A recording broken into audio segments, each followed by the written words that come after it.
প্ৰণীতা আপুনি চাই আছে পিপলছ নৰ্থ ইষ্ট লৈ আহিছো মুহূৰ্তৰ বিগ ব্ৰেকিং নিউজ বাংলাদেশী খুশিয়াৰ বুলি কৈ দিলে মুখ্যমন্ত্ৰী ডক্টৰ হিমন্ত বিশ্ব শৰ্মাই অহা 5 বছৰত বাংলাদেশী বিচাৰি খেদা হ'ব অহা 5 বছৰত 5 লাখ বিঘা ভূমিত চলিব উচ্ছেদ অভিযান আৰু অসমৰ 1 ইঞ্চি মাটিও নসিব নহব বাংলাদেশীৰ অবৈধ বাংলাদেশীক লৈ হুছাৰ হৈছে মুখ্যমন্ত্ৰী ডক্টৰ হিমন্ত বিশ্ব শৰ্মা অহা 5 বছৰত বাংলাদেশীৰ ঘৰ বিচাৰি চলিব বুলডোজাৰ মুখ্যমন্ত্ৰী ডক্টৰ হিমন্ত বিশ্ব শৰ্মাই কৈ দিলে যে উচ্ছেদ বন্ধ নহয় উচ্ছেদ অভিযান আৰু জোৰদাৰ গতিত চলিব মুখ্যমন্ত্ৰী ডক্টৰ হিমন্ত বিশ্ব শৰ্মাই কৈ দিলে যে অবৈধ অনুপ্ৰৱেশকাৰী অবৈধ বাংলাদেশীৰ বিৰুদ্ধে অভিযান চলি থাকিব নিৰন্তৰ চলিব যেতিয়ালৈকে অসমৰ পৰা সকলো বাংলাদেশী উঠি নাযায় অসমত 1 ইঞ্চি মাটিও লবলৈ দিয়া নহব একথা মাটিও যদি বাংলাদেশীৰ হাতত আছে সেই মাটি উঘালি অনা হ'ব বুলি মুখ্যমন্ত্ৰী ডক্টৰ হিমন্ত বিশ্ব শৰ্মাই বৃহৎ এলান কৰিছে মুহূৰ্তত বুলডোজাৰ হাজু কৰা হৈছে হাজাৰ আৰক্ষী লাগিলে নিয়োগ কৰা হ'ব কিন্তু অসমৰ প্ৰতিটো প্ৰান্তত উচ্ছেদ অভিযান জোৰদাৰ গতিত চলিব কি উজনি কি নামনি কি মধ্য অসম কত বাংলাদেশী আছে কোনে কেনেকৈ মাটি দখল কৰি ৰাখিছে অসমৰ মাটি বাংলাদেশীয়ে দখলত ৰাখিছে সেই মাটি আমি উভতাই লম অসমৰ 1 ইঞ্চি মাটিও লবলৈ দিয়া নহব বুলি ঘোষণা কৰিছে মুখ্যমন্ত্ৰী ডক্টৰ হিমন্ত বিশ্ব শৰ্মাই লৈ সবিচাৰি মুহূৰ্তৰ আটাইতকৈ ডাঙৰ আপডেট মুখ্যমন্ত্ৰী ডক্টৰ হিমন্ত বিশ্ব শৰ্মাই বাংলাদেশীক লৈ ডাঙৰ মন্তব্য কৰিছে উচ্ছেদ অভিযান অব্যাহত আছে প্ৰতিটো প্ৰান্তত উচ্ছেদ অভিযান চলি থাকিব প্ৰতি মাহে উচ্ছেদ অভিযান চলিব বুলি মন্তব্য কৰিছে মুখ্যমন্ত্ৰী গৰাকীয়ে বাংলাদেশী হুঁচিয়াৰ 1 ইঞ্চি মাটিও বাংলাদেশীৰ নসিব নহব অসমৰ 1 ইঞ্চি মাটিও লবলৈ দিয়া নহব বাংলাদেশীৰ হাতত থকা একথা মাটিও উঘালি অনা হ'ব বুলি কৈ দিলে মুখ্যমন্ত্ৰী ডক্টৰ হিমন্ত বিশ্ব শৰ্মাই কোনো অবৈধ বাংলাদেশীক আৰু দখল কৰিবলৈ দিয়া নহব অসমৰ মাটি এৰি যাব লাগিব বাংলাদেশী মুক্ত অসমৰ বৃহৎ প্ৰতিশ্ৰুতি মুখ্যমন্ত্ৰী ডক্টৰ হিমন্ত বিশ্ব শৰ্মাৰ অহা 5 বছৰত বাংলাদেশীৰ ঘৰ বিচাৰি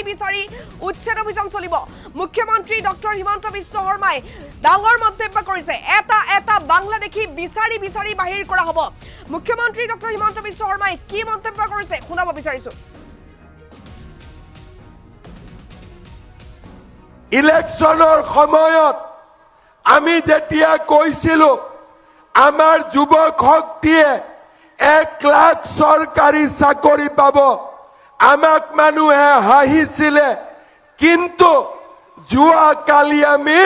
1,65,000 চৰকাৰী চাকৰি আমি সম্পূৰ্ণ কৰিলো এইখন অসমত 1 লাখ যুৱক যুৱতীয়ে কৰ্ম সংস্থাপনৰ বাবে 2 লাখ টকাকৈ পাব এইখন অসমত কোনেও 1 টকা নিদিয়াকৈ চৰকাৰী কৰ্ম সংস্থাপন পাব তাক আমি কেতিয়াও চিন্তা কৰা নাছিলো এইখন অসমত অবৈধ বাংলাদেশীয়ে দখল কৰা 1.5 লাখ বিঘা মাটিৰ পৰা আমি তেওঁলোকক উচ্ছেদ কৰিম তাক কোনেও ভাবিব পৰা নাছিল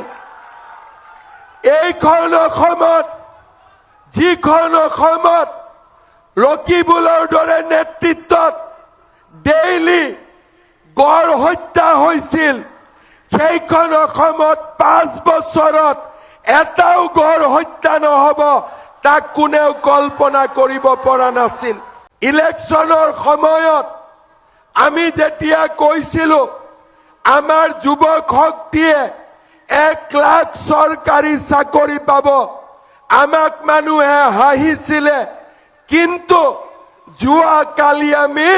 1,65,000 চৰকাৰী চাকৰি আমি সম্পূৰ্ণ কৰিলো এইখন অসমত 1 লাখ যুৱক যুৱতীয়ে কৰ্ম সংস্থাপনৰ বাবে 2 লাখ টকাকৈ পাব এইখন অসমত কোনেও 1 টকা নিদিয়াকৈ চৰকাৰী কৰ্ম সংস্থাপন পাব তাক আমি কেতিয়াও চিন্তা কৰা নাছিলো এইখন অসমত অবৈধ বাংলাদেশীয়ে দখল কৰা 1.5 লাখ বিঘা মাটিৰ পৰা আমি তেওঁলোকক উচ্ছেদ কৰিম তাক কোনেও ভাবিব পৰা নাছিল। এইখন অসমত যিখন অসমত ৰকিবুলৰ দৰে নেতৃত্বত ডেইলি গড় হত্যা হৈছিল, সেইখন অসমত 5 বছৰত এটাও গড় হত্যা নহব তাক কোনেও কল্পনা কৰিব পৰা নাছিল। ইলেকশ্যনৰ সময়ত আমি যেতিয়া কৈছিলো আমাৰ যুৱক শক্তিয়ে 1 লাখ চৰকাৰী চাকৰি পাব, আমাক মানুহে হাঁহিছিলে, কিন্তু যোৱাকালি আমি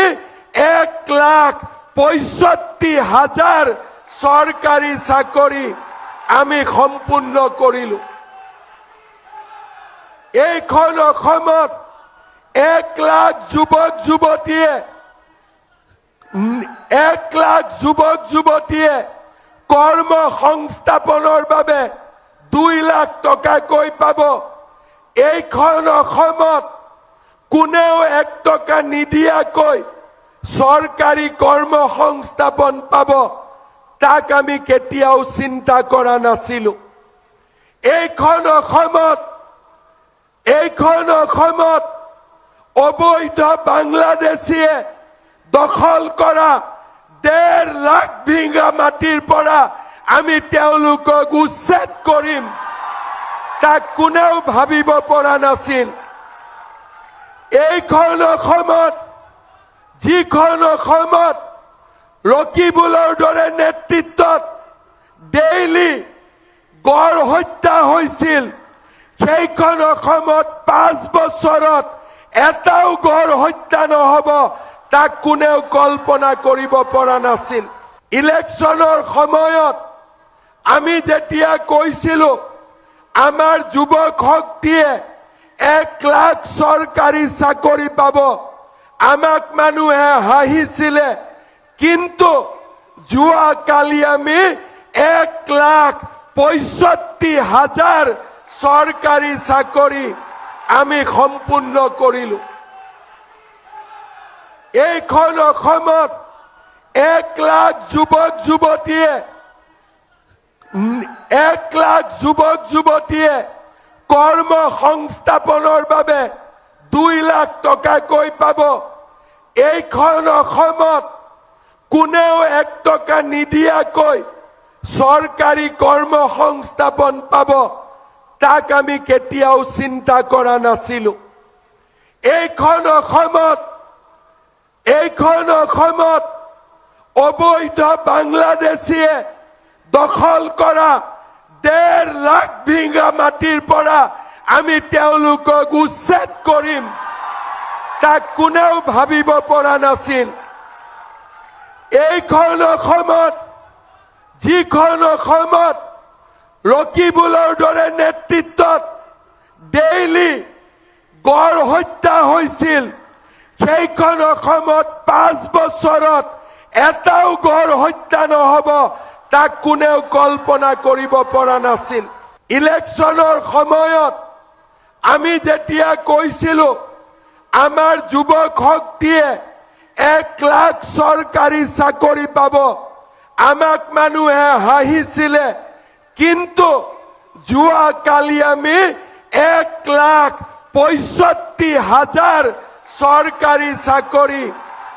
সম্পূৰ্ণ কৰিলো। এইখন